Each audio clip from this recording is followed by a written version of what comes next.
지영이 부엌에서 죽을 저으며 작은 봉지를 뜯어 하얀 가루를 뿌립니다. 손목에 금색 팔찌가 번쩍이고 그녀는 주위를 둘러보며 숟가락으로 저어요. 어머니, 오늘은 제가 특별히 죽을 끓였어요. 이거 드시고 푹 주무시고요. 분옥이 죽을 먹자마자 시야가 흐려지고 바닥에 쓰러집니다. 이제 곧 내 거야, 전부. 지영의 차가운 중얼거림이 울려 퍼집니다. 오늘 사연 시작하기 전에 무료 버튼인 구독과 좋아요 꼭 눌러주세요. 그러면 여러분들에게 복이 찾아올 거예요. 서울 변두리의 오래된 단독주택, 그 집의 주인인 강분옥은 올해 70을 맞았습니다. 평생을 시장에서 국밥집을 운영하며 모은 재산이 무려 50억에 달하죠. 땅값이 오르면서 받은 보상금과 여러 채의 전세 수입까지 합쳐진 금액입니다. 은퇴 후 분옥은 한적한 삶을 살아왔어요. 집은 아담했지만 정이 묻어 있었습니다. 마당에는 장독대가 있었고 담벼락엔 능소화가 피어 있었죠. 분옥은 이 집에서 30년을 살았어요. 남편이 세상을 떠난 후로는 혼자였지만 외롭지 않았습니다. 시장 친구들이 자주 찾아왔거든요. 최근 들어 아들 도영과 며느리 지영이 경제적 어려움을 겪으며 분옥의 집으로 들어왔습니다. 45살인 도연은 직장 생활이 순탄치 않았고 40살인 지영은 늘 상냥한 미소로 시어머니를 챙겼죠. 처음에는 한두 달만 신세를 지겠다고 했지만 어느새 반년이 흘렀어요. 괜찮아. 같이 사는 게 좋잖아. 분옥은 그렇게 말했지만 속으로는 불편한 점도 있었습니다. 아무래도 혼자 살다가 함께 살게 되니 적응이 필요했죠. 특히 지영은 시어머니 물건을 자주 정리한다며 방을 드나들었어요. 깨끗하게 정돈해 드려야죠. 지영의 말투는 항상 공손했습니다. 그런데 요즘 분옥은 이상한 증상을 겪고 있었습니다. 아침 햇살이 방 안 가득 들어왔어요. 분옥은 일찍 일어나는 습관이 있었습니다. 시장 일을 할 때부터 몸에 밴 습관이었죠. 새벽 5시면 어김없이 눈이 떠졌어요. 세수를 하고 거실로 나가니 지영이 벌써 아침상을 차리고 있었습니다. 어머니, 안녕히 주무셨어요? 아침 드세요. 식탁에는 따뜻한 미역국과 반찬들이 정갈하게 놓여 있었어요. 김치, 시금치나물, 계란말이까지 푸짐했죠. 분옥은 자리에 앉아 숟가락을 들었습니다. 국을 한 숟갈 뜨는데 미역향이 고소했죠. 잘 먹겠습니다. 평소처럼 식사를 시작했어요. 밥을 몇 숟갈 먹고 반찬을 집어 먹었습니다. 그런데 이상했어요. 겨우 아침을 반쯤 먹었을 뿐인데 눈꺼풀이 무거워지기 시작했습니다. 처음엔 기분 탓인가 싶었죠. 하지만 점점 더 심해졌어요. 숟가락을 든 손에 힘이 빠지기 시작했습니다. 어머니, 괜찮으세요? 지영이 걱정스런 표정으로 물었습니다. 분옥은 고개를 끄덕이며 억지로 미소를 지었어요. 그냥 좀 피곤한가 봐. 하지만 이건 단순한 피로가 아니었습니다. 마치 누군가 눈꺼풀에 납덩이를 올려놓은 것 같았죠. 조금만 쉬었다 오세요. 설거지는 제가 할게요. 지영의 목소리가 점점 멀어지는 것 같았어요. 분옥은 간신히 일어나 거실 소파로 갔습니다. 잠깐만 눈 좀 붙여야겠다. 10분만 자야지. 그렇게 중얼거리며 눈을 감았습니다. 하지만 눈을 뜬 건 오후 2시였습니다. 5시간이나 잠든 거예요. 분옥은 깜짝 놀라 벌떡 일어났죠. 시계를 보고 또 보고 믿을 수가 없었습니다. 내가 왜 이렇게 잤지? 머리가 멍했고 몸이 천근만근 무거웠어요. 입안이 바짝 말라 있었습니다. 목구멍이 타는 것 같았죠. 부엌으로 가서 물을 마셨어요. 그제야 정신이 조금 들었습니다. 이건 뭔가 이상해. 분옥은 속으로 중얼거렸죠. 지영이 부엌에서 나왔어요. 어머니, 주무셨어요? 점심은 그냥 넘기셨네요. 간단히 죽 끓일까요? 손에는 냄비가 들려 있었습니다. 분옥은 고개를 끄덕였어요. 사실 배가 고팠거든요. 지영은 재빠르게 호박죽을 끓였습니다. 노란 호박이 보글보글 끓는 모습이 보였죠. 어머니, 요즘 입맛 없으시니까 죽이 좋을 거예요. 곧 따뜻한 죽 한 그릇이 식탁에 올라왔어요. 분옥은 조심스럽게 죽을 먹기 시작했습니다. 호박 맛이 달콤했어요. 하지만 몇 숟갈 뜨지도 않았는데 또다시 그 증상이 시작됐습니다. 눈꺼풀이 스르르 내려앉았어요. 또야? 분옥은 불안감을 느꼈습니다. 숟가락을 놓치지 않으려고 애쓰는데 손에 힘이 빠졌죠. 시야가 흐릿해지기 시작했어요. 이건 정말 이상해. 분옥은 속으로 외쳤지만 몸은 말을 듣지 않았습니다. 마치 강한 마취제라도 맞은 것 같았죠. 어머니, 요즘 입맛 없으시죠? 영양제 좀 타드릴게요. 지영이 컵에 무언가를 타서 가져왔어요. 하얀 가루가 물에 풀리며 뿌옇게 변했습니다. 이거 드시면 기운 나실 거예요. 지영의 미소는 여전히 상냥했죠. 분옥은 그걸 받아 마셨습니다.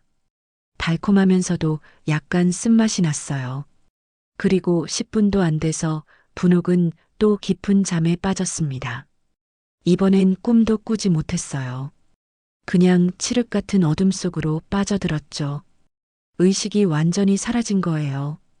마치 깊은 우물 속으로 끝없이 떨어지는 것 같았습니다. 저녁 6시, 분옥은 도연의 목소리에 겨우 눈을 떴습니다. 어머니, 또 주무세요? 아들의 얼굴이 걱정스러워 보였어요. 눈 밑에 다크서클이 있었고 피곤해 보였죠. 회사 일이 힘든가 봤습니다. 분옥은 억지로 몸을 일으켰습니다. 몸이 납덩이처럼 무거웠어요. 요즘 왜 이렇게 피곤하신 거예요? 도연의 물음에 분옥은 대답할 말이 없었습니다. 본인도 이유를 모르니까요. 나이 들어서 그런가 봐. 그렇게 얼버무렸죠. 하지만 속으로는 확신했습니다. 이건 단순한 노화 현상이 아니라고요. 뭔가 잘못됐다고요. 50년 넘게 살아오면서 이런 적은 한 번도 없었거든요. 저녁상이 차려졌습니다. 지영이 정성스럽게 준비한 식사였어요. 된장찌개와 생선구이, 나물 반찬들이 푸짐했죠. 밥도 윤기가 흘렀습니다. 하지만 분옥은 불안했습니다. 또 먹고 나면 졸음이 올 게 뻔했거든요. 맛있게 드세요. 지영이 웃으며 말했습니다. 분옥은 젓가락을 들었어요. 생선을 한 점 집어 먹었죠. 간이 딱 알맞았습니다. 지영의 요리 솜씨는 늘 훌륭했어요. 하지만 예상대로였습니다. 저녁을 반쯤 먹었을 때 또다시 눈꺼풀이 무거워졌어요. 이번엔 저항해 보려 했죠. 안 돼, 정신 차려야 해. 손으로 뺨을 꼬집어 봤습니다. 하지만 몸이 말을 듣지 않았어요. 젓가락이 손에서 미끄러졌습니다. 덜컹 소리를 내며 식탁에 떨어졌죠. 어머니, 괜찮으세요? 지영이 다가와 분옥을 부축했어요. 방에 가서 쉬세요. 제가 모셔다 드릴게요. 분옥은 지영의 부축을 받아 겨우 방까지 갔습니다. 다리에 힘이 없었어요. 침대에 누우자마자 의식이 멀어졌죠. 마지막으로 본 건 지영의 미소였습니다. 왠지 그 미소가 평소와 달라 보였어요. 그날 밤 분옥은 희미한 의식 속에서 무언가를 느꼈습니다. 누군가 방문을 여는 소리, 서랍을 뒤지는 기척이었어요. 하지만 몸을 움직일 수가 없었죠. 마치 가위에 눌린 것처럼 손가락 하나 까딱할 수 없었습니다. 다음 날 아침, 분옥은 개운하지 않은 몸으로 일어났어요. 머리가 지끈거렸고 입이 바짝 말랐습니다. 침대 옆 탁자를 보니 물컵이 놓여 있었죠. 지영이 갖다 놓은 모양이었어요. 서랍장을 보니 뭔가 위치가 바뀐 것 같았습니다. 기분 탓인가? 분옥은 고개를 저었어요. 하지만 가장 아래 서랍을 열어보니 확실했습니다. 통장들이 놓인 위치가 분명히 달랐거든요. 이상해. 내가 여기 놓지 않았는데. 분옥은 통장을 하나씩 꺼내 확인했습니다. 3개의 예금 통장, 2개의 적금 통장, 그리고 펀드 관련 서류들이었죠. 평소 꼼꼼한 성격이라 돈 관리는 철저히 했어요. 그런데 첫 번째 통장을 펼쳐보고는 숨이 멎을 뻔했습니다. 이게 뭐야? 마지막 페이지에 낯선 출금 내역이 있었어요. 300만 원이 빠져나가 있었습니다. 날짜를 보니 이틀 전이었죠. 분옥은 절대 그런 돈을 인출한 적이 없었어요. 손이 떨리기 시작했습니다. 다른 통장도 확인해 봤죠. 두 번째 통장에서도 500만 원이 빠져 있었어요. 일주일 전 날짜였습니다. 내가 치매라도 걸린 건가? 하지만 분옥은 자신의 기억을 믿었어요. 절대 돈을 찾은 적이 없었습니다. 세 번째 통장을 펼쳤습니다. 여기서도 200만 원이 사라져 있었죠. 총 1000만 원이 넘는 돈이 자신도 모르게 빠져나간 겁니다. 이럴 수가. 분옥의 손에서 통장이 떨어졌어요. 거실에서 지영의 목소리가 들렸습니다. 어머니, 아침 드세요. 평소처럼 밝은 목소리였죠. 분옥은 통장을 서둘러 서랍에 넣었습니다. 일단은 내색하지 말아야겠다고 생각했어요. 식탁에 앉았지만 밥맛이 없었습니다. 지영이 준비한 아침은 여전히 정갈했어요. 분옥은 숟가락을 들었지만 음식이 목으로 넘어가지 않았죠. 머릿속은 온통 사라진 돈 생각뿐이었습니다. 어머니, 입맛 없으세요? 요즘 계속 그러시네. 지영이 걱정스럽게 물었습니다. 분옥은 고개를 저었어요. 아니야, 괜찮아. 하지만 속으로는 의심이 커져갔죠. 혼자 사는 집에 들어온 건 도연과 지영뿐이었으니까요. 아침을 대충 마치고 분옥은 부엌으로 갔습니다. 설거지를 하려고요. 싱크대 앞에 서서 물을 틀었는데 그때 눈에 띈 게 있었습니다. 싱크대 옆 선반 위에 놓인 스푼이었죠. 보통은 물기를 닦아 서랍에 넣는데 그 스푼만 밖에 나와 있었어요. 분옥이 집어들었을 때 섬뜩한 기분이 들었습니다. 스푼 끝에 하얀 가루가 묻어 있었거든요. 이게 뭐지? 손가락으로 살짝 문질러 봤습니다. 밀가루 같기도 하고 아닌 것 같기도 했죠. 냄새를 맡아봤지만 무치였어요. 분옥은 스푼을 물에 씻으며 생각했습니다. 설마, 불길한 예감이 들었죠. 점심시간이 되었습니다. 지영이 또 죽을 끓였어요. 어머니, 호박죽 드세요. 소화도 잘 되고 좋아요. 노란 죽이 그릇에 담겨 나왔습니다. 분옥은 죽을 바라보며 망설였죠. 먼저 먹어봐. 분옥의 말에 지영이 고개를 갸웃했습니다. 네, 제가요? 분옥은 고개를 끄덕였어요. 응, 간 맞는지 먼저 확인해봐. 지영의 얼굴에 순간 당황한 기색이 스쳤습니다. 어머니, 제가 끓인 건데 괜찮을 거예요. 지영이 웃으며 말했지만 분옥은 물러서지 않았습니다. 그래도 먼저 먹어봐. 지영은 할 수 없이 숟가락을 들었죠. 한술 떠서 입에 넣었어요. 맛있어요, 어머니. 분옥은 지영의 반응을 유심히 살폈습니다. 특별한 변화는 없어 보였어요. 하지만 찜찜한 마음은 가시지 않았죠. 결국 죽을 몇 숟갈 먹었는데 이상하게도 오늘은 졸음이 오지 않았습니다. 안 졸린데. 분옥은 속으로 중얼거렸어요.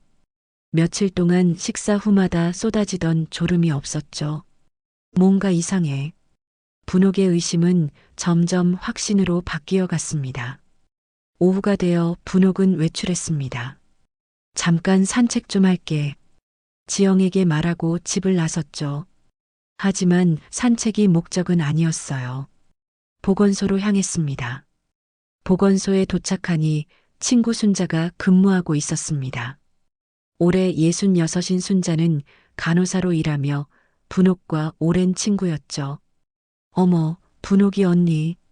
순자가 반갑게 맞아줬어요. 순자야, 잠깐 얘기 좀 할 수 있어? 분옥의 진지한 표정에 순자가 휴게실로 안내했습니다. 둘이 앉아 분옥은 조심스럽게 입을 열었어요. 요즘 식사 후에 너무 졸린데 이게 정상인가? 순자가 고개를 가웃했습니다. 얼마나 졸린데? 분옥은 지난 며칠간의 일을 자세히 설명했죠. 식사 후 견딜 수 없는 졸음, 몇 시간씩 깊은 잠에 빠지는 것까지요. 그건 좀 이상한데. 순자의 표정이 심각해졌어요. 혹시 약 먹는 거 있어? 분옥은 고개를 저었습니다. 없어. 혈압약도 안 먹어. 순자는 잠시 생각하더니 물었죠. 누가 음식 해주는 사람 있어? 며느리가 해줘. 분옥의 대답에 순자의 눈빛이 변했습니다.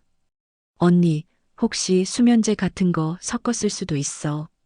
분옥은 놀라 순자를 바라봤어요. 뭐라고? 순자가 조심스럽게 말을 이었습니다. 수면진정제를 음식에 섞으면 그런 증상이 나타나. 금방 졸음이 오고 깊이 잠들게 되지. 특히 노인은 더 민감해서 소량으로도 효과가 강해. 분옥의 얼굴이 창백해졌습니다. 그걸 어떻게 확인해? 순자가 분옥의 손을 잡았어요. 혈액 검사랑 소변 검사하면 나와. 병원 가보는 게 좋겠어. 그래, 알았어. 분옥은 고개를 끄덕였지만 머릿속은 복잡했습니다. 정말 지영이 자신에게 약을 탄 걸까요? 그렇다면 왜? 통장에서 사라진 돈과 관련이 있을까요? 보건소를 나서며 분옥은 결심했습니다. 진실을 밝혀내야겠다고요. 50억이라는 재산, 그 돈을 노리는 누군가의 검은 그림자가 점점 더 선명해지고 있었습니다. 집으로 돌아온 분옥은 마음을 굳게 먹었습니다. 진실을 밝혀내야 했어요. 현관문을 열고 들어서니 지영이 거실에서 텔레비전을 보고 있었죠. 어머니, 다녀오셨어요? 여전히 상냥한 목소리였습니다. 응, 바람 좀 쐬고 왔어. 분옥은 담담하게 대답하며 방으로 들어갔어요. 서랍에서 통장을 다시 꺼냈습니다. 이번엔 더 꼼꼼히 확인했죠. 출금 내역을 자세히 보니 모두 현금 인출이었어요. 은행 창구가 아니라 현금 자동 인출기였습니다. 누군가 내 비밀번호를 알고 있어. 분옥은 통장을 덮었습니다. 비밀번호는 생일도 아니고 전화번호도 아니었어요. 돌아가신 남편의 기일이었죠. 아무도 모를 거라고 생각했는데요. 하지만 서랍을 자주 정리한다던 지영이라면 어딘가에 적어둔 걸 봤을 수도 있었습니다. 다음 날 아침, 분옥은 일찍 일어나 은행으로 향했습니다. 개점 시간에 맞춰 도착했죠. 창구 직원에게 말했어요. 통장 출금 알림 서비스 신청하고 싶습니다. 네, 고객님. 금액은 얼마부터 알림 받으시겠어요? 직원이 친절하게 물었습니다. 분옥은 잠시 생각했어요. 10만 원 이상이요. 작은 금액이라도 놓치고 싶지 않았죠. 직원이 서류를 처리하며 말했습니다. 휴대폰으로 문자 알림 가시면 돼요. 은행 업무를 마치고 나오는데 휴대폰이 울렸습니다. 순자였어요. 언니, 오늘 병원 갈 수 있어? 내가 아는 의사 선생님한테 부탁해뒀어. 분옥은 고개를 끄덕였죠. 좋아, 갈게. 병원에 도착하니 순자가 기다리고 있었습니다. 함께 진료실로 들어갔어요. 의사는 50대 중반의 차분한 남자였죠. 어떤 증상이십니까? 분옥은 솔직하게 말했습니다.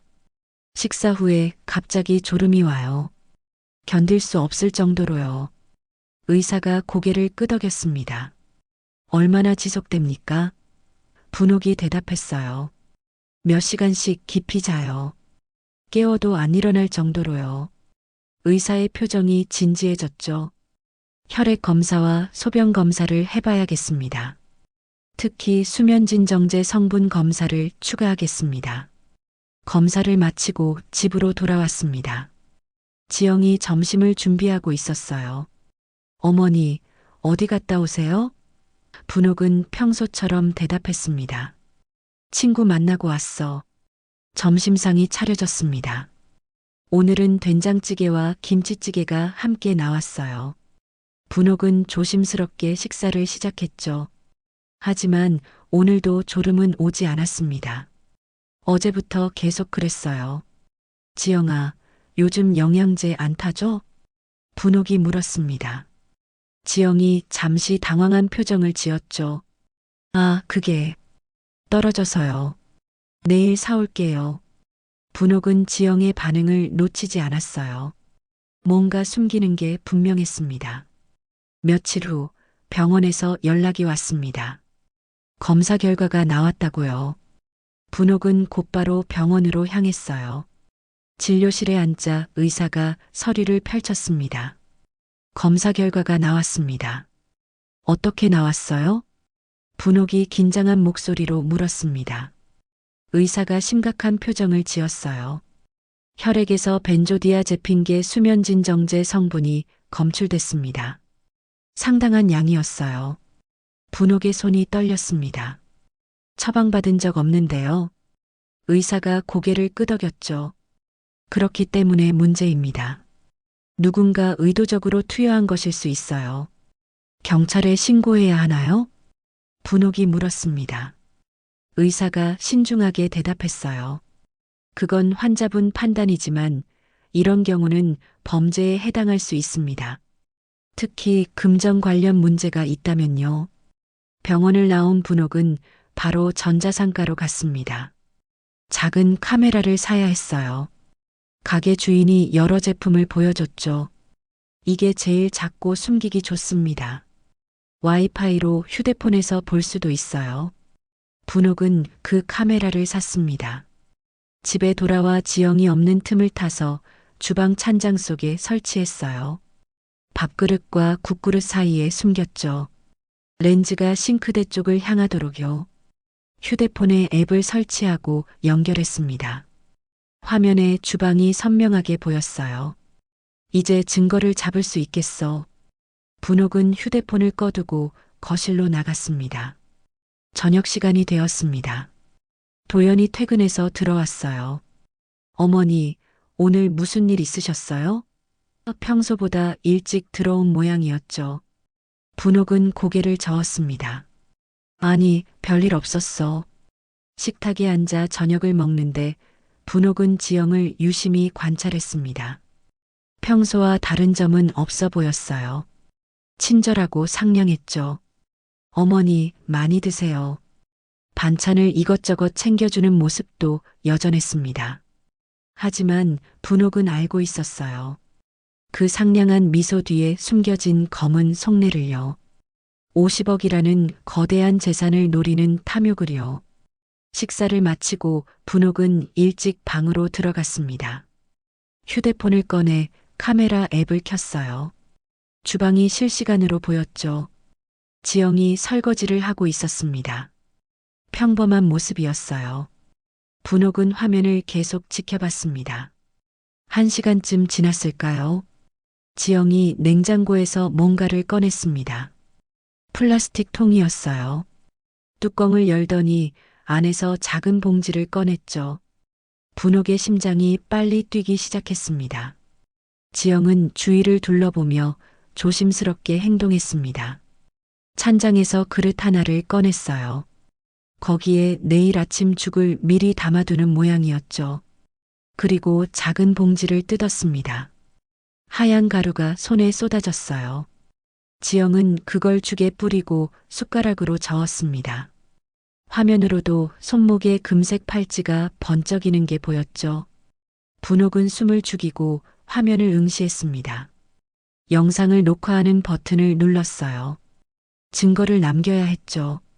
지영은 죽그릇을 냉장고에 넣고 손을 씻었습니다.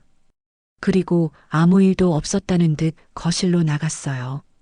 분옥은 휴대폰을 내려놓고 한숨을 쉬었습니다. 의심이 확신으로 바뀌는 순간이었어요. 지영은 정말로 약을 타고 있었습니다. 그것도 며칠째 계속요. 다음 날 아침 휴대폰에서 알림음이 울렸습니다. 은행 문자였어요. 고객님 계좌에서 500만 원이 출금되었습니다. 분옥은 깜짝 놀라 일어났죠. 지금은 아침 7시였습니다. 분옥은 분명히 잠들어 있어야 할 시간이었어요. 하지만 어젯밤에 약탄죽을 먹지 않았죠. 그래서 깨어 있을 수 있었습니다. 지영이가 내 통장으로. 분옥은 이를 악물었습니다. 지영이 자신의 비밀번호를 알고 있었어요. 잠든 사이를 노려 돈을 빼돌리고 있었던 겁니다. 카메라 영상과 은행 기록, 그리고 혈액 검사 결과까지요. 이제 더 이상 못 참아. 분옥은 변호사를 찾아가기로 결심했습니다. 증거는 충분했어요. 이제 법의 심판을 받게 할 차례였죠. 50억을 노린 며느리의 검은 욕망, 그 끝을 보여줄 때가 온 겁니다. 분옥은 조심스럽게 옷을 갈아입었습니다. 평소보다 단정하게 차려입었어요. 변호사 사무실에 가야 했으니까요. 거실로 나가니 지영이 아침을 준비하고 있었죠. 어머니, 아침 드세요. 아니, 오늘은 먹고 나갈게. 분옥은 그렇게 말하고 현관으로 향했습니다. 지영이 의아한 표정을 지었어요. 어디 가세요? 분옥은 돌아보지 않고 대답했죠. 친구 만나러 가. 택시를 타고 시내로 향했습니다. 순자가 추천해준 변호사 사무실 주소를 기사에게 알려줬어요. 30분쯤 달려 도착한 곳은 큰 빌딩이었죠. 15층에 법률사무소가 있었습니다. 최정우 변호사님 찾아왔습니다. 접수대에 말하자 직원이 안내했어요. 넓은 상담실로 들어가니 50대 중반의 변호사가 일어나 맞아줬죠. 어서 오십시오. 앉으세요. 분옥은 의자에 앉았습니다. 최 변호사가 친절하게 물었어요. 무슨 일로 오셨습니까? 분옥은 잠시 망설이다가 입을 열었죠. 며느리가 제게 약을 타는 것 같습니다. 최 변호사의 표정이 진지해졌습니다.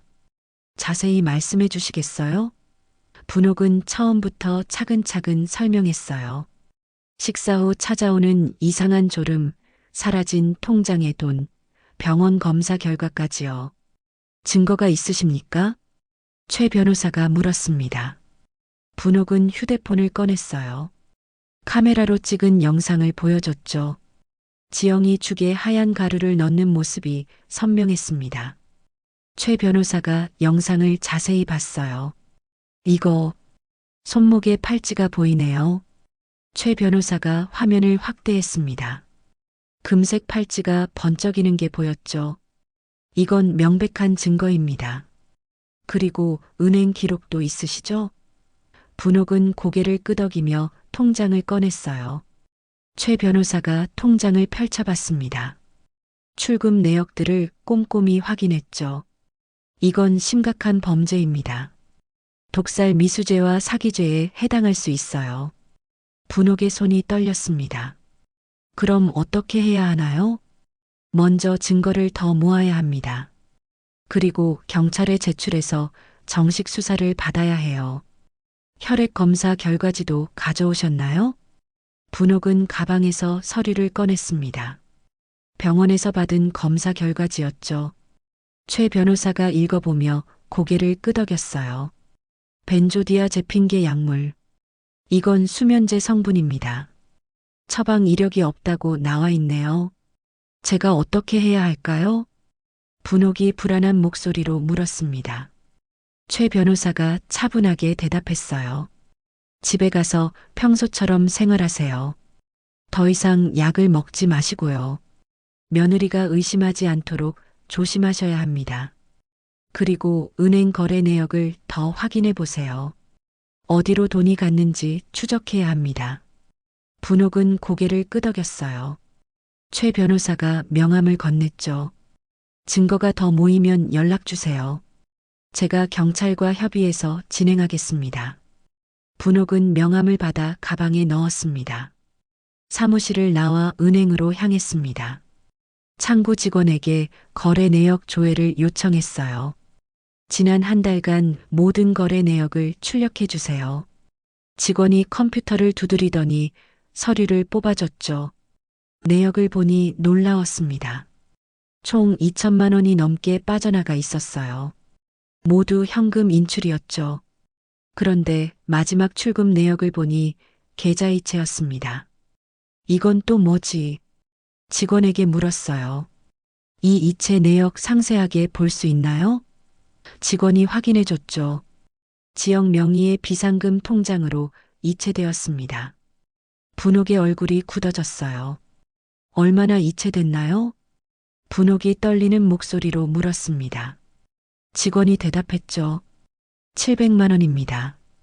분옥은 한숨을 쉬었어요. 며느리가 자신의 돈을 자기 통장으로 옮기고 있었던 겁니다. 집으로 돌아왔습니다. 지영이 점심 준비를 하고 있었어요. 어머니, 다녀오셨어요? 점심 드세요. 식탁에는 김치찌개가 놓여 있었죠. 분옥은 자리에 앉았습니다. 지영아, 요즘 돈 쓸 일 많아? 분옥이 무심한 듯 물었습니다. 지영이 잠시 당황한 표정을 지었어요. 아니요, 왜요? 분옥은 천천히 숟가락을 들었죠. 그냥 돈이 필요하면 말해. 지영의 얼굴에 미묘한 표정이 스쳤습니다. 괜찮아요, 어머니. 저희가 알아서 할게요. 분옥은 더 이상 묻지 않았어요. 대신 점심을 천천히 먹었습니다. 오늘도 졸음은 오지 않았습니다. 약을 먹지 않았으니까요. 지영이 이상하게 생각하는 눈치였죠. 어머니, 요즘 괜찮으세요? 전보다 덜 피곤해 보이시네요. 그래, 좀 나아진 것 같긴 해. 분옥은 그렇게 대답하고 자리에서 일어났습니다. 방으로 들어가 문을 닫았어요. 휴대폰을 꺼내 은행 앱을 확인했죠. 통장 잔액이 또 줄어 있었습니다. 이 정도면 충분한 증거야. 분옥은 최 변호사에게 전화를 걸었어요. 변호사님, 증거가 더 나왔습니다. 최 변호사가 대답했죠. 오늘 저녁에 사무실로 오실 수 있으세요? 같이 경찰서에 가는 게 좋겠습니다. 저녁 6시, 분옥은 다시 외출했습니다. 저녁 먹고 올게. 지영에게 말하고 나갔죠.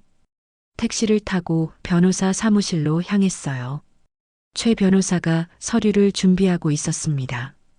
이 증거들이면 충분합니다. 영상, 검사 결과, 은행 거래 내역까지 모두 갖춰졌어요. 최 변호사가 서류 뭉치를 들었습니다. 이제 경찰서에 가시죠. 분옥은 긴장한 얼굴로 고개를 끄덕였어요. 변호사와 함께 경찰서로 향했습니다. 경찰서에 도착하니 형사가 나왔습니다. 무슨 일로 오셨습니까? 최 변호사가 대신 설명했어요. 독살 미수와 사기 혐의로 신고하러 왔습니다. 형사의 표정이 심각해졌죠. 자세히 말씀해 주세요. 상담실로 들어가 모든 걸 설명했습니다. 영상을 보여주고 검사 결과를 제출했어요. 은행 거래 내역도 함께요. 형사가 꼼꼼히 기록했습니다. 이건 명백한 범죄입니다. 정식으로 수사하겠습니다. 형사가 분옥을 바라봤어요. 혹시 위험을 느끼신 적 있으신가요? 분옥은 고개를 저었죠. 아직은 괜찮습니다. 형사가 명함을 건넸습니다. 무슨 일 있으면 바로 연락 주세요. 경찰서를 나와 집으로 돌아왔습니다. 시계를 보니 밤 9시였어요. 현관문을 열고 들어서니 지영이 거실에서 기다리고 있었죠. 어머니, 어디 갔다 오세요? 친구 만났어. 분옥은 짧게 대답하고 방으로 들어갔습니다. 침대에 누워 천장을 바라봤어요. 이제 돌이킬 수 없는 강을 건넌 기분이었죠. 곧 모든 게 밝혀질 겁니다.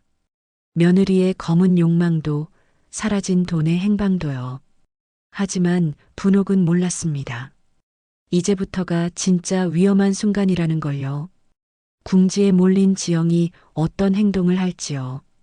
폭풍전야의 고요함 속에서 분옥은 잠들었습니다. 며칠이 지났습니다. 경찰 수사가 진행 중이라는 연락을 받았어요. 분옥은 평소처럼 생활하며 기다렸죠. 하지만 집안 분위기가 묘하게 변해 있었습니다. 지영의 눈빛이 예전과 달랐어요. 어머니, 요즘 자주 외출하시네요. 지영이 의미심장한 표정으로 말했습니다. 분옥은 태연하게 대답했어요. 나이 들수록 친구들이 소중하더라고. 지영은 미소를 지었지만 눈은 웃지 않았죠. 그날 저녁 하늘에서 비가 내리기 시작했습니다. 처음엔 보슬비였지만 점점 굵어졌어요.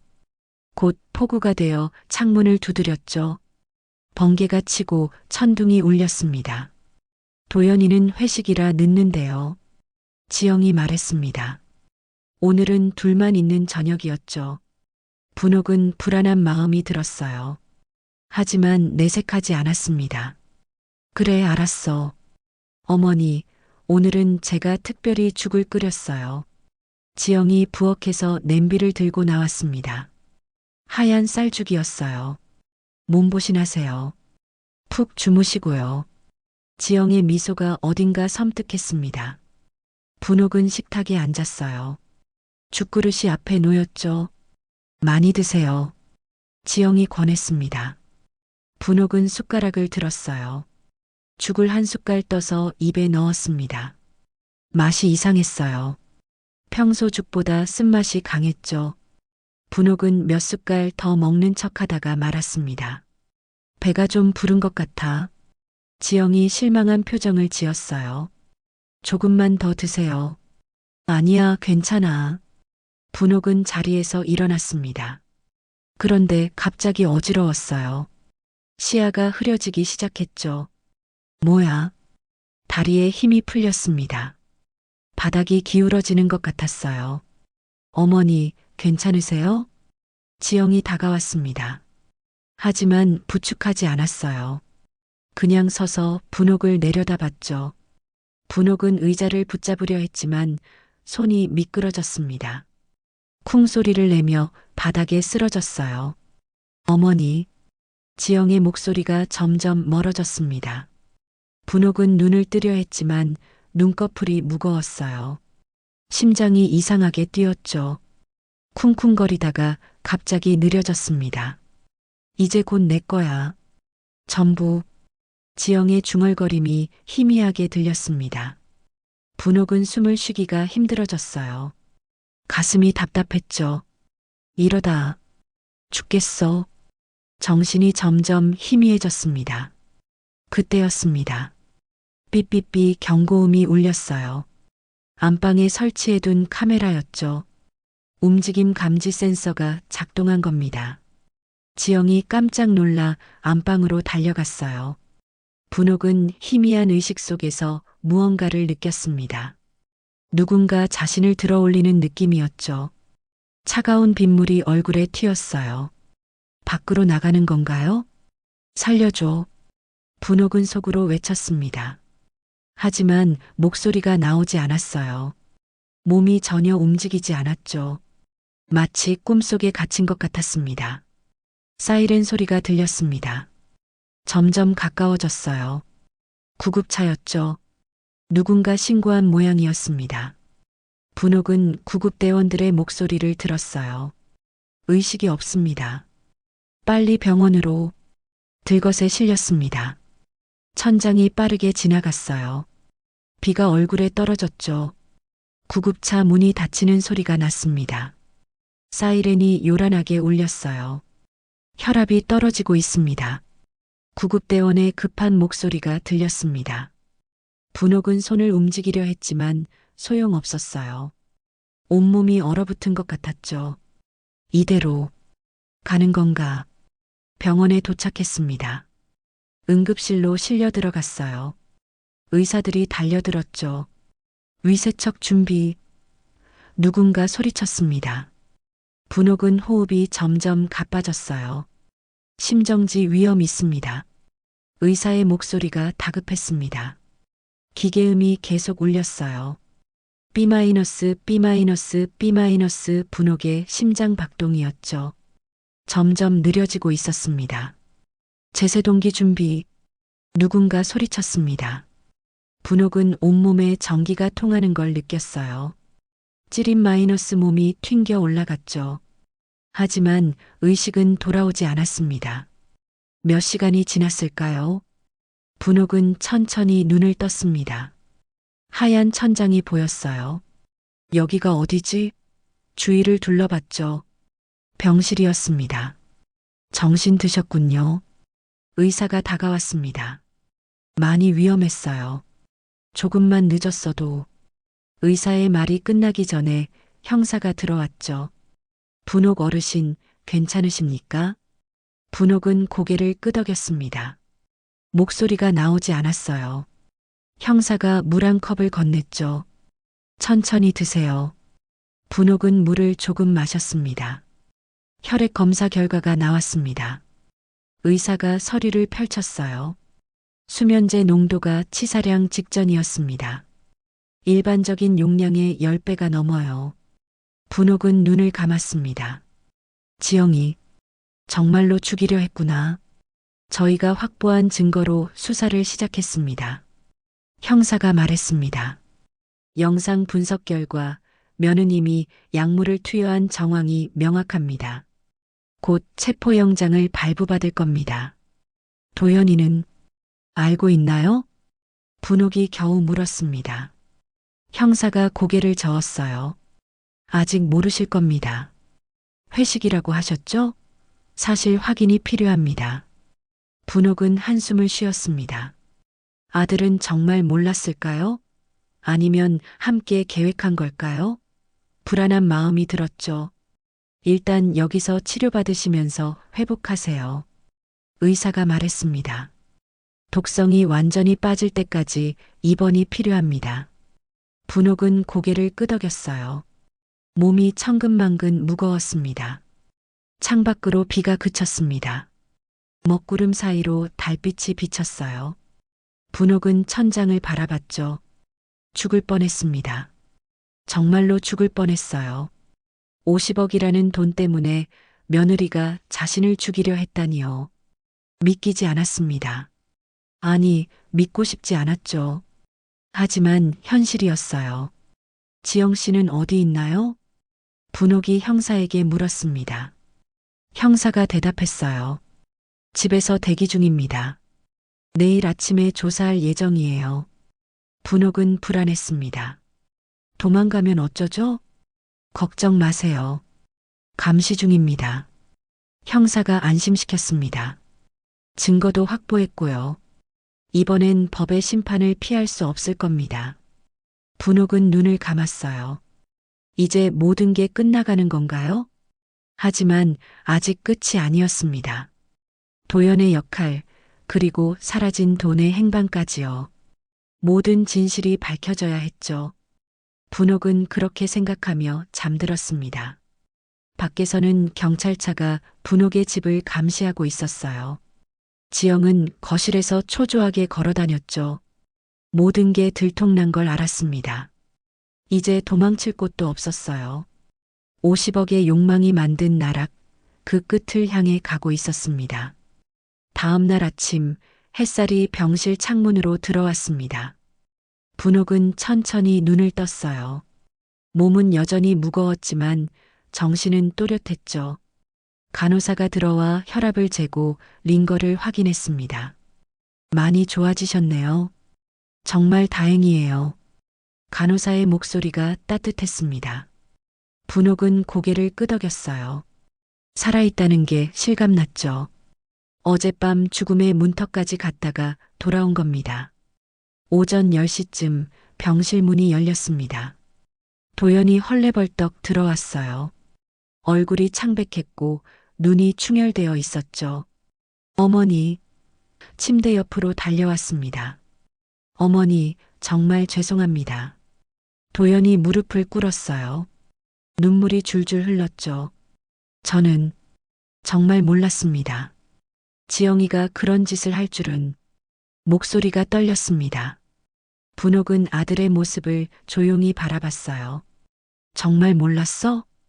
분옥이 차분하게 물었습니다. 도연이 고개를 끄덕였어요. 네, 어머니. 저는 회사 일로 바빠서 집에 있는 시간이 거의 없었어요. 퇴근도 늘 늦었고요. 경찰이 뭐라던? 분옥의 질문에 도연이 한숨을 쉬었습니다. 회식 장소랑 시간을 확인했대요. 제 알리바이는 확실하다고. 하지만 어머니께 이런 일이 벌어질 줄은 꿈에도 몰랐습니다. 분옥은 아들의 눈을 들여다봤습니다. 거짓말하는 것 같지는 않았어요. 도연은 늘 순진했죠. 지영의 검은 속내를 전혀 모르고 있었던 겁니다. 지영이는 어디 있어? 분옥이 물었습니다. 도연이 고개를 숙였어요. 경찰서에 있습니다. 오늘 아침 일찍 조사받으러 갔어요. 목소리에 힘이 없었죠. 오후가 되어 형사가 찾아왔습니다. 분옥 어르신, 조사 결과를 말씀드리러 왔습니다. 도연도 자리를 지켰어요. 형사가 서류를 펼쳤죠. 며느님 지영 씨를 조사했습니다. 처음엔 부인했지만 증거를 보여주자 자백했어요.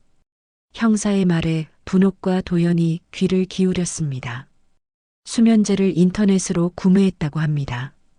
해외 직구 사이트를 이용했대요. 약 석 달 전부터 계획했다고 하네요. 왜 그랬대요? 도연이 떨리는 목소리로 물었습니다. 형사가 한숨을 쉬었어요. 어르신의 재산 때문입니다. 50억을 빨리 상속받고 싶었다고 하더군요. 도연 씨는 정말 몰랐나요? 형사가 도연을 바라봤습니다. 도연이 고개를 저었어요. 네, 정말 몰랐습니다. 지영이가 그런 생각을 하는지 전혀. 목소리가 갈라졌죠. 조사 결과 도연 씨는 관련이 없는 것으로 판단됩니다. 퇴근 시간, 회식 장소, 모든 게 확인됐어요. 지영 씨 단독 범행입니다.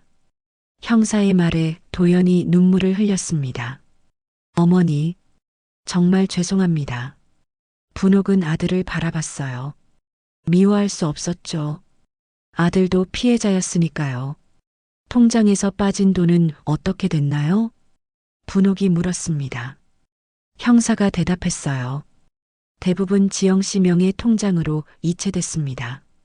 일부는 주식과 코인에 투자했다고 하네요. 전액 회수 가능할 겁니다. 그리고 이건 형사가 봉투를 꺼냈습니다. 지영 씨 집에서 압수한 증거물입니다. 수면제, 메모, 통장 사본 등이 있어요. 봉투를 열어 보여줬죠. 메모에는 분옥의 일정이 적혀 있었습니다. 언제 외출하는지, 언제 혼자 있는지까지요. 철저하게 계획한 범죄입니다. 형사가 말했어요. 이제 어떻게 되나요? 분옥이 물었습니다. 형사가 설명했어요. 살인미수죄, 사기죄, 상속결격 사유에 해당합니다. 검찰에 송치해서 구속 기소할 예정이에요. 도연이 바닥에 주저앉았습니다. 지영이가 그런 사람이었다니 믿을 수 없다는 표정이었죠. 결혼 10년 함께 살아온 아내가 시어머니를 죽이려 했다니요.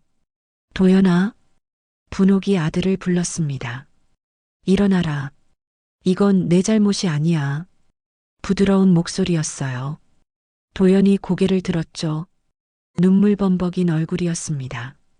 하지만 어머니, 도연이 말을 잇지 못했습니다. 분옥이 아들의 손을 잡았어요. 사람을 믿었다는 건 죄가 아니야. 내가 착한 거지. 다만 앞으로는 눈 뜨고 살아야 해. 형사가 자리에서 일어났습니다. 일단 이 정도 말씀드리면 될 것 같습니다. 추가 조사가 필요하면 연락드리겠습니다. 인사를 하고 나갔죠. 병실에 분옥과 도연만 남았습니다. 한동안 침묵이 흘렀어요. 도연이 먼저 입을 열었죠. 어머니, 이제 어떻게 해야 할까요? 살아야지. 분옥이 대답했습니다. 우리 둘이서 살아가야지. 넌 직장 열심히 다니고 나는 남은 인생 의미 있게 살아갈 거야. 제가 모시겠습니다. 도연이 말했습니다. 분옥이 고개를 저었어요. 너는 내 삶을 살아. 독립해서 다시 시작해. 난 혼자서도 잘 살 수 있어. 하지만 도연이 망설였습니다. 분옥이 단호하게 말했어요. 이번 일로 배웠어. 돈 때문에 가족이 무너지는 걸. 앞으론 그런 일 없을 거야. 며칠 후 분옥은 퇴원했습니다. 집으로 돌아왔지만 예전 같지 않았어요. 지영의 흔적이 여기저기 남아 있었죠. 분옥은 천천히 그것들을 치웠습니다. 부엌에 섰을 때 눈물이 났습니다. 여기서 지영이 약을 탔었죠. 분옥을 죽이려고요. 하지만 올 시간은 없었어요. 앞으로 살아갈 날이 더 중요했죠. 최 변호사에게서 연락이 왔습니다. 지영 씨가 구속됐습니다. 재판은 다음 달에 시작될 예정이에요. 분옥은 고개를 끄덕였어요. 이제 법의 심판만 남았습니다. 도연은 작은 원룸을 얻어나갔습니다. 어머니, 자주 찾아뵐게요. 떠나는 아들을 배웅하며 분옥은 생각했죠. 이게 맞는 거라고요. 집에 혼자 남았습니다. 하지만 외롭지 않았어요. 오히려 평온했죠. 분옥은 장독대로 나가 뚜껑을 열었습니다. 김치 냄새가 코를 찔렀어요. 이제 다시 시작이야. 분옥은 하늘을 올려다봤습니다. 구름 한 점 없이 맑았어요. 50억의 욕망이 만든 비극은 끝나가고 있었습니다. 하지만 진짜 끝은 법정에서 이뤄질 거예요. 한 달이 흘렀습니다. 드디어 재판 날이 왔어요. 분옥은 검은색 정장을 차려입었죠. 거울을 보며 한숨을 쉬었습니다. 이제 마지막이야. 최 변호사가 차를 보냈다고 연락이 왔어요. 서울지방법원 앞에 도착했습니다. 웅장한 건물이 눈앞에 펼쳐졌어요. 계단을 오르며 분옥은 심호흡을 했죠. 긴장되었습니다. 오늘 모든 게 결정될 테니까요. 법정 안으로 들어갔습니다. 방청석에는 이미 사람들이 앉아 있었어요. 도연도 보였죠. 창백한 얼굴로 고개를 숙이고 있었습니다. 분옥은 자리에 앉았어요. 기립, 판사님 입장하십니다. 법정 경위의 목소리가 울렸습니다. 모두가 일어났어요. 판사가 들어와 자리에 앉았죠. 50대 중반의 엄숙한 인상이었습니다. 피고인을 입정시키세요. 판사의 지시에 문이 열렸습니다. 지영이 수갑을 찬 채 들어왔어요. 머리는 헝클어져 있었고 얼굴은 수척했죠.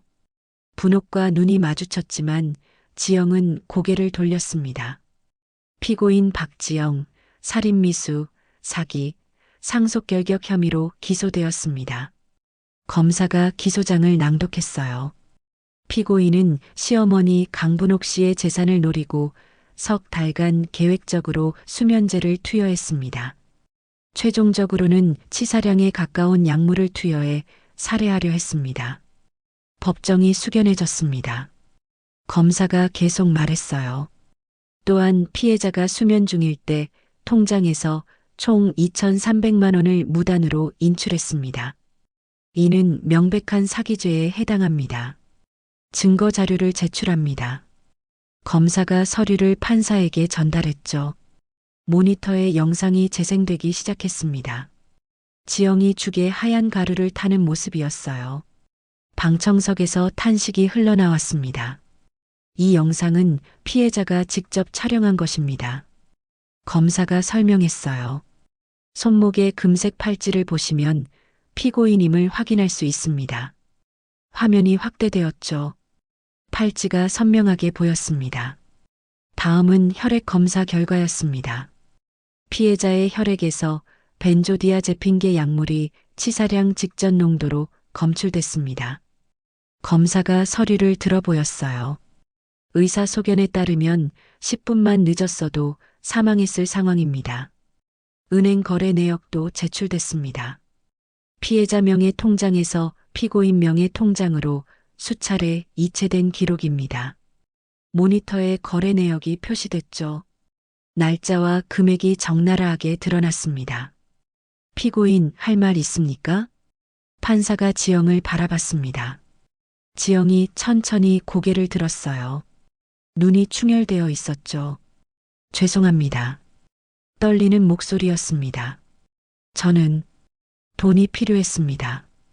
지영이 말을 이었어요.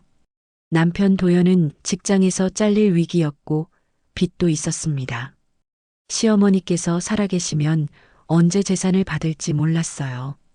그래서 시어머니를 죽이려 했다는 겁니까? 판사의 목소리가 차갑게 떨어졌습니다. 지영이 고개를 숙였어요. 처음엔 그냥 조금씩만 하려고 했습니다. 돈만 빌리려고요. 그런데 점점 변명입니다. 검사가 끼어들었어요. 피고인은 치밀하게 계획했습니다. 수면제 구매 내역, 피해자 일정을 기록한 메모, 모든 게 계획적 범행을 보여줍니다. 증인 신문이 시작됐습니다. 의사가 증언대에 섰어요. 피해자의 혈중 약물 농도는 보통 사람이라면 즉사할 수준이었습니다. 노인이라 신진대사가 느려서 겨우 버틴 겁니다. 순자도 증인으로 나왔습니다. 피해자께서 저를 찾아왔을 때 이미 의심하고 계셨어요. 식사 후 비정상적인 졸음을 호소하셨죠. 순자의 목소리가 떨렸습니다. 도연도 증인석에 섰습니다. 저는 정말 몰랐습니다.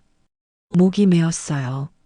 아내가 그런 짓을 할 줄은 어머니께 죄송할 따름입니다.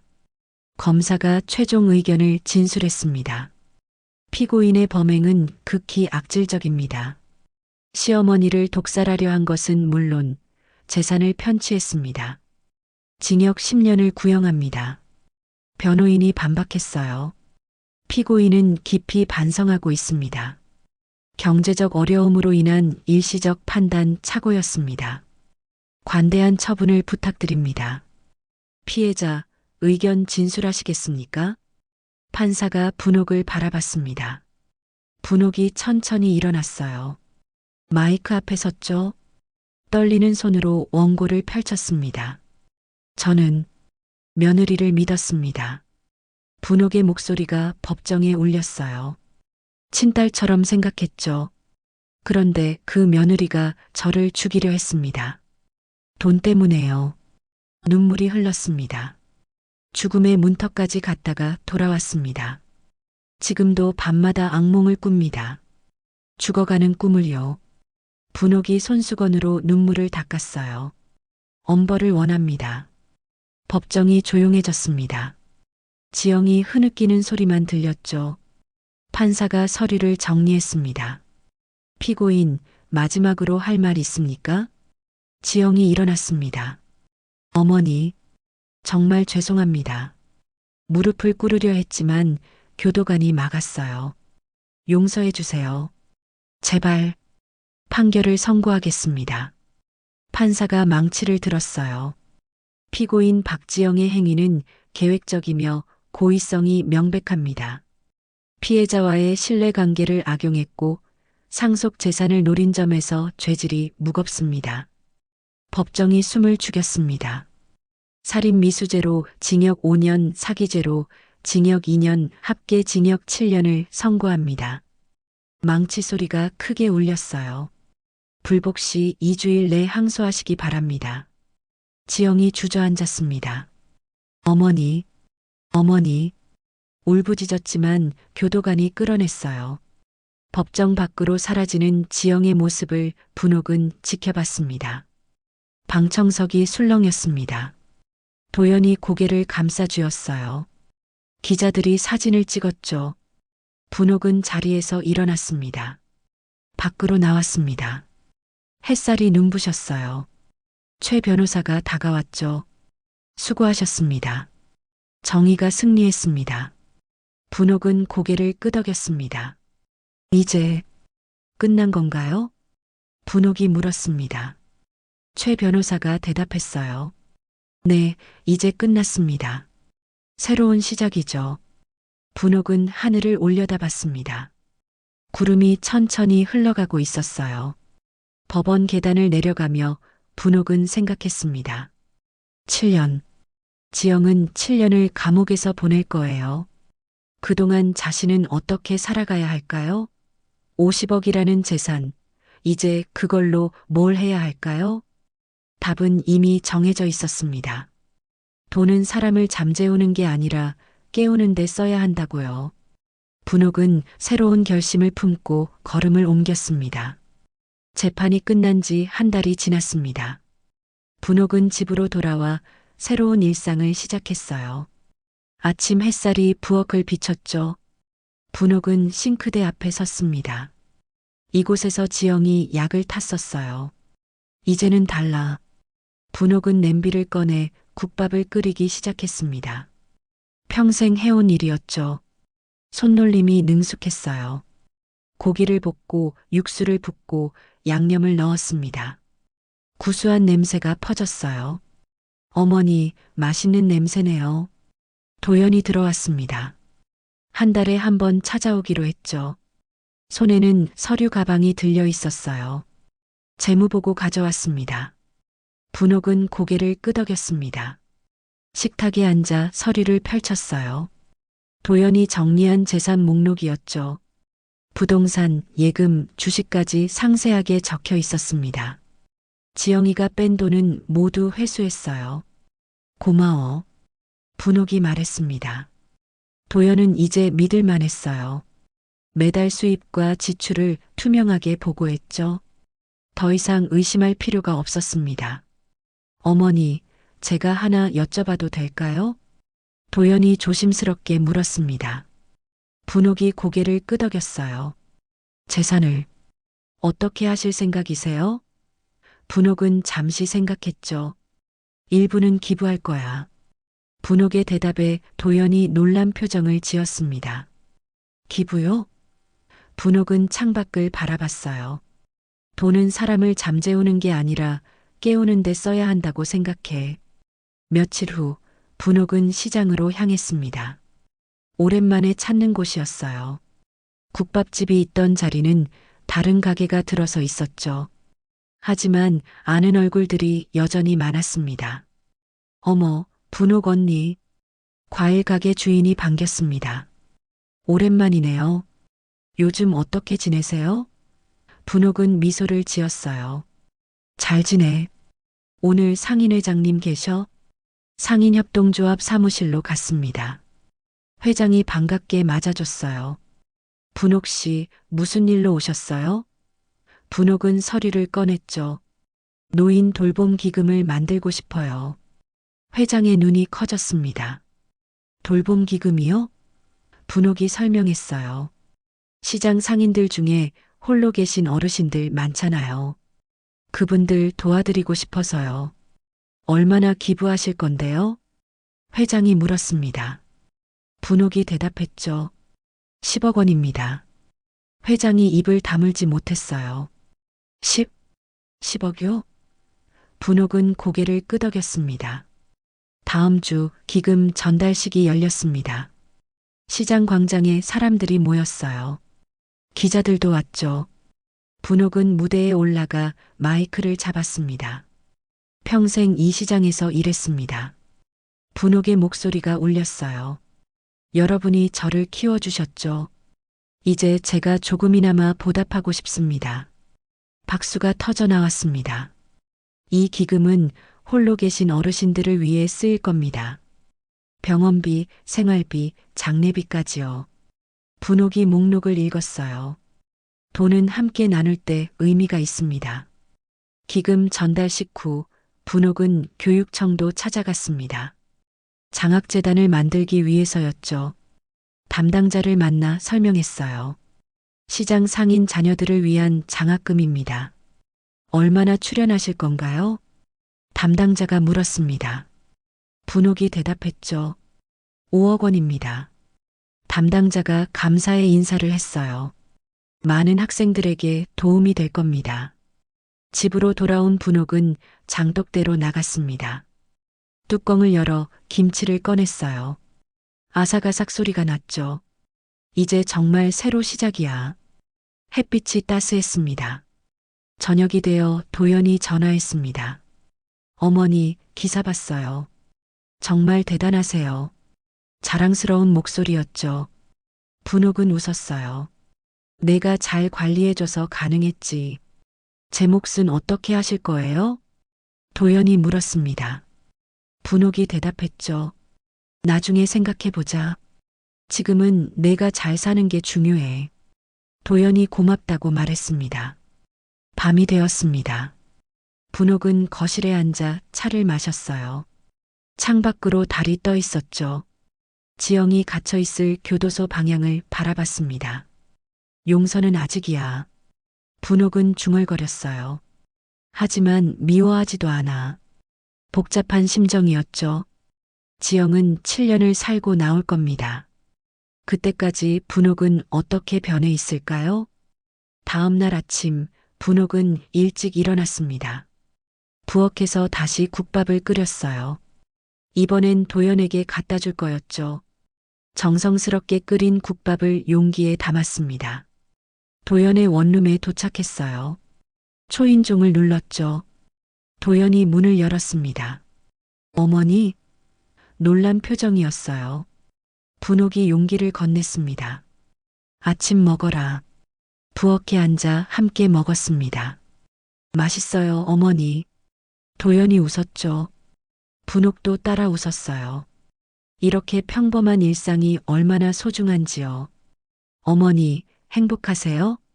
도연이 물었습니다. 분옥은 잠시 생각했어요. 응, 행복해. 진심이었죠. 돈 때문에 죽을 뻔했지만 살았습니다. 그리고 그 돈으로 의미 있는 일을 하고 있었어요. 한 달 후, 시장에 돌봄센터가 문을 열었습니다. 분옥도 자원봉사를 하러 갔어요. 어르신들이 모여 차를 마시며 담소를 나눴죠. 분옥 씨 덕분이에요. 감사의 말이 이어졌습니다. 저도 돌봄받는 입장이에요. 분옥이 웃으며 말했습니다. 함께 도우며 사는 거죠. 따뜻한 분위기가 센터를 감쌌어요. 여기엔 수면제의 졸음이 아니라 희망의 온기가 있었습니다. 저녁 무렵 분옥은 집으로 돌아왔습니다. 장독대 앞에 섰어요. 뚜껑을 열고 김치를 확인했죠. 잘 익어가고 있었습니다. 좋아, 내일은 깍두기를 담가야겠네. 하늘을 올려다봤습니다. 별이 반짝이고 있었어요. 분옥은 깊이 숨을 들이마셨죠. 공기가 상쾌했습니다. 살아있다는 게 느껴졌어요. 고마워. 분옥은 중얼거렸습니다. 누구에게 하는 말인지 모르겠지만요. 삶에게, 운명에게 아니면 자신에게요. 50억이라는 재산보다 소중한 건 이렇게 평범한 하루였습니다. 부엌으로 들어가 저녁을 준비했습니다. 된장찌개를 끓이고 밥을 지었어요. 혼자 먹는 밥이지만 정성스럽게 차렸죠. 식탁에 앉아 숟가락을 들었습니다. 잘 먹겠습니다. 분옥은 감사하며 식사를 시작했어요. 찌개가 구수했죠. 밥도 윤기가 났습니다. 이제 음식엔 약이 아니라 정성만 담겨 있었어요. 창밖으로 장독대가 보였습니다. 달빛을 받아 반짝이는 장독들이요. 분옥의 새로운 삶도 저렇게 천천히 익어가고 있었습니다.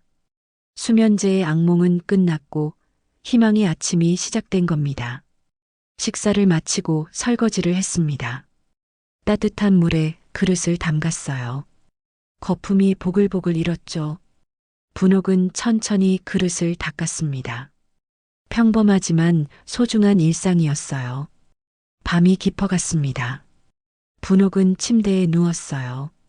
천장을 바라보며 눈을 감았죠. 이제는 평온한 잠이 찾아올 겁니다. 누구도 방해하지 않는 자연스러운 잠이요. 강분옥의 하루가 그렇게 저물어 갔습니다. 50억의 재산, 지영의 배신, 죽음의 문턱까지 갔던 경험, 모든 게 이제는 과거가 되었어요. 앞으로는 자신이 선택한 길을 걸어갈 겁니다. 희망과 감사로 가득 찬 날들이요.